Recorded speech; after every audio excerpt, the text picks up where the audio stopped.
उस आत्मा को बुलाता है जो गांव में प्रवेश करती है। आरव हंस पड़ा। आपकी बातें अच्छी कहानी बन सकती है। साधु मुस्कुराया। कहानी नहीं बेटा, चेतावनी है। रात को आरव हवेली में लौटा। इस बार वह नीचे के तहखाने में गया। दीवार में एक छेद था जहां से गुफा जैसी सुरंग निकलती थी। वो नीचे गया। सामने दिए जल रहे थे, ताजा रक्त से बने तांत्रिक चिन्ह, और बीच में रखी थी एक शव पिटारी जिसके ऊपर लिखा था, अधूरी साधना, अधूरी आत्मा। आरव ने पिटारी को छुआ। अचानक बिजली चली गई। हवेली हिलने लगी और उसके कानों में आवाज गूंजी, तुम ही मेरे साधक हो। वो भागा, लेकिन दरवाजे अपने आप बंद हो गए। अचानक उसके मोबाइल स्क्रीन पर वही डायरी दिखी। आखिरी पन्ना खुला। हन्ना, मेरी साधना पूरी करने वाला मेरा रूप बन जाएगा। अगली सुबह आरव की आंखें लाल थीं और उसकी रिकॉर्डिंग में उसने बोला, आज मैं कुछ बड़ा खोजने वाला हूं, शायद मृत्यु को भी। गांव के लोग डर गए।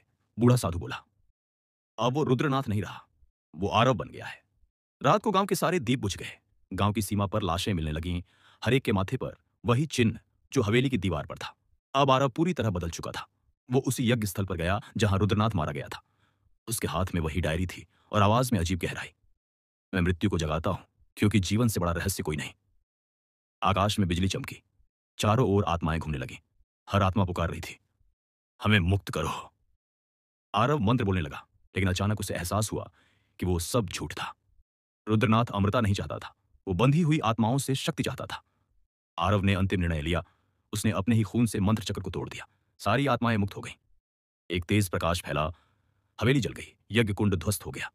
सुबह गांव में पहली बार सूरज निकला। पंछी चहके। हवा शांत हुई। लोगों ने राहत की सांस ली। लेकिन जब कैमरा ऑन हुआ, उसमें आरव खड़ा था। चेहरा शांत, लेकिन आंखें काली। धीमी आवाज में बोला, और हर रहस्य खत्म नहीं होता, कभी कभी वो बस रूप बदलता है। ये कहानी सिर्फ एक गांव की नहीं थी, बल्कि हर उस इंसान की है जो जानना चाहता है, मृत्यु के पार क्या है। क्योंकि कुछ सवालों के जवाब जानकर जीना मुश्किल हो जाता है। आगे की कहानी जानने के लिए चैनल को सब्सक्राइब, कैरन वीडियो को लाइक, कैरन कमेंट में बताएं